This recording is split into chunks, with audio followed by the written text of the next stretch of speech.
నమస్కారం శ్రీధర్ సార్. నమస్తే. చాలా మంది ఇప్పుడు వచ్చేటువంటి నోటిఫికేషన్స్ ఏముంటాయని చెప్పేసి ఆస్పిరెంట్స్ చూస్తూ ఉన్నారు, ఎస్పెషల్లీ బ్యాంకింగ్స్ అని. అసలు ఈ మధ్యకాలంలో ఉండవా అనుకునేటువంటి ఆలోచన కూడా ఒకటి ఉంది. సో రీసెంట్ నోటిఫికేషన్స్ ఏమైనా ఉండేటువంటి అవకాశం ఉంటుందంటారా? డెఫినెట్గా అండి. యాక్చువల్గా జాన్యువరి నుంచి జూన్ వరకు నోటిఫికేషన్స్ ఏమి ఉండవు అని అనుకుంటారు. కానీ ఫిబ్రవరి 16వ తారీఖు మంచి నోటిఫికేషన్ ఒకటి వస్తుందండి. అది ఆర్బీఐ అసిస్టెంట్ సార్, అంటే రిజర్వ్ బ్యాంక్ ఆఫ్ ఇండియాలో అసిస్టెంట్ జాబ్ అండి. సో అది 16th నోటిఫికేషన్ వస్తుంది. ఏప్రిల్ 11వ తారీఖు నాడు ప్రిలిమినరీ ఎగ్జామ్ ఉంటుంది. జూన్ 9వ తారీఖు మెయిన్స్ ఎగ్జామ్ ఉంటుందండి. ఓకే, ఎలా ఉండబోతుంది సార్ అదే? అంటే చాలా మంది ఆర్బీఐ అనగానే కొంచెం వెనకడు వేసేటువంటి పరిస్థితి. అంటే అదేదో పెద్ద ఉద్యోగం అనుకుంటారు. యాక్చువల్గా బ్యాంకింగ్ సెక్టార్లో క్లరికల్ జాబ్లో బాగా తక్కువ స్టాండర్డ్ ఉండేటటువంటి పేపర్ అండి అది. అంత తక్కువ స్టాండర్డ్ లో ఉన్న పేపరు మనం అసలు కూడా చూడము. అయినా కానీ అది ఏ రకంగా ఇబ్బందికరంగా ఫీల్ అవుతారో తెలుసుకోవచ్చు. ఎట్లా అంటే అన్ని క్లర్క్ ఎగ్జాముల్లోనూ కట్ ఆఫ్ మార్కులు మనకు వచ్చేటప్పటికి 60% నుంచి 80% వరకు ఉంటాయండి. ఓకే. బట్ ఆర్బీఐ వచ్చేటప్పటికి ఎస్పెషల్లీ 98.5 మార్క్స్ కట్ ఆఫ్ ఉన్న సందర్భాలు కూడా ఉన్నాయండి. అంటే 100 మార్క్స్కి 98.5, అంటే ఆ 98.5 కట్ ఆఫ్ అంటే మిగతా ఎగ్జామ్లు ఎక్కడ చూడమండి అసలు. అయితే ఆ కట్ ఆఫ్ గురించి భయపడాల్సిన అవసరం లేదు. పేపర్ చాలా తక్కువ స్టాండర్డ్ లో ఉంటుందండి. కరెక్ట్ గా చెప్పాలంటే 7th క్లాస్ చదువుకునే పిల్లోడు చేయగలుగుతాడు. బట్ 7th క్లాస్ పిల్లోడికి మనకి డిఫరెన్స్ ఏం రావాలంటే 7th క్లాస్ స్టూడెంట్కి 2 గంటలు కావాలండి ఆ పేపర్ చేయడానికి. బట్ అక్కడ ఉండే టైం 60 మినిట్స్ అండి.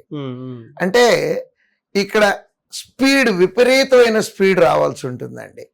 అంటే మామూలు ఎగ్జామ్స్లో అయితే అర్థమెటిక్ 35 ఉంటే 30 చేసినా సరిపోతుంది. బట్ దీంట్లో 35 చేయాల్సిందేనండి. కారణం ఏంటంటే 98.5, అంటే ఒక బిట్ చాలు, ఒక బిట్ వదిలేసినా ఆ మార్క్ రాదండి మనకి.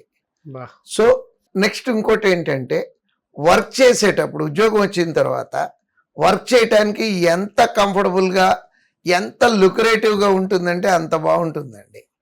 ఎలా సాలరీ, ఇప్పుడు ఫర్ ఎగ్జాంపుల్ హైదరాబాద్ జోనే అప్లై చేసి ఉద్యోగం తెచ్చుకున్నారు అనుకుందామండి. ఓకే.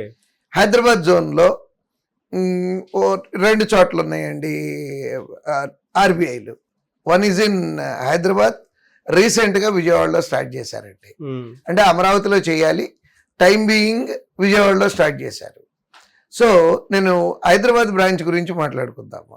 హైదరాబాద్లో నగరం నడిబొడ్డున రిజర్వ్ బ్యాంక్ ఆఫ్ ఇండియా ఉంది. అవును. ఇంకా అక్కడ తప్పించి వేరే చోట లేదు.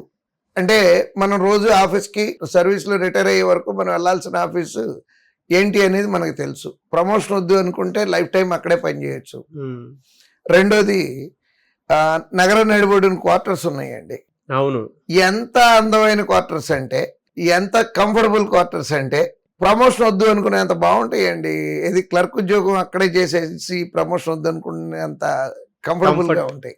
సో కంఫర్టబుల్ లైఫ్ లీడ్ చేద్దాం అనుకునేటటువంటి వాళ్ళు టెన్షన్ లేకుండా కొంచెం ఇష్టపడి పనిచేసి, నంబర్ ఆఫ్ టెస్ట్లు అండి, అక్కడ ఎక్కువ ఏమి చేసేది లేదండి. Practice practice practice practice, speed రావాలి. అంటే ఆ స్పీడ్ అంటే ఈజీ రావటం అంటామండి మేము. చెయ్యి అలవోకగా అలా వెళ్ళిపోతూ ఉండాలి లెక్క చేసుకుంటూ. ఆ ఈజీ వచ్చే వరకు ప్రాక్టీస్ చేస్తే నిజంగా ఆర్బీఐ అసిస్టెంట్ జాబ్ అద్భుతమైనటువంటి జాబ్ అండి. ఓకే.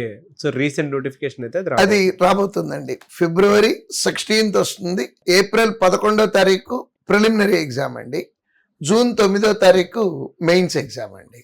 ఎలా సార్, మీ దగ్గర ప్రాక్టీస్ టెస్ట్ల కోసం అని చెప్పేసి ఎవరైనా అప్లై చేసుకోవచ్చా? మేము ఆల్రెడీ ఇవాళ 49th టెస్ట్ కండక్ట్ చేస్తున్నామండి.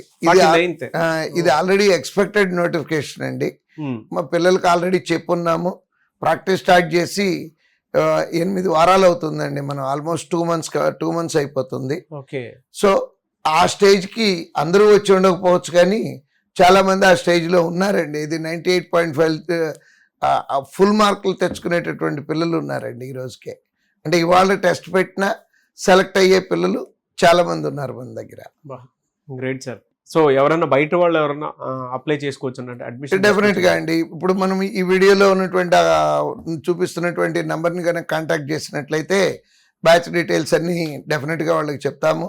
ఈవెన్ ఇప్పుడు స్టార్ట్ చేసినా కూడా ప్రిపరేషన్ చేయడానికి అవకాశం ఉంటుందండి. Thank you so much. Thank you very much.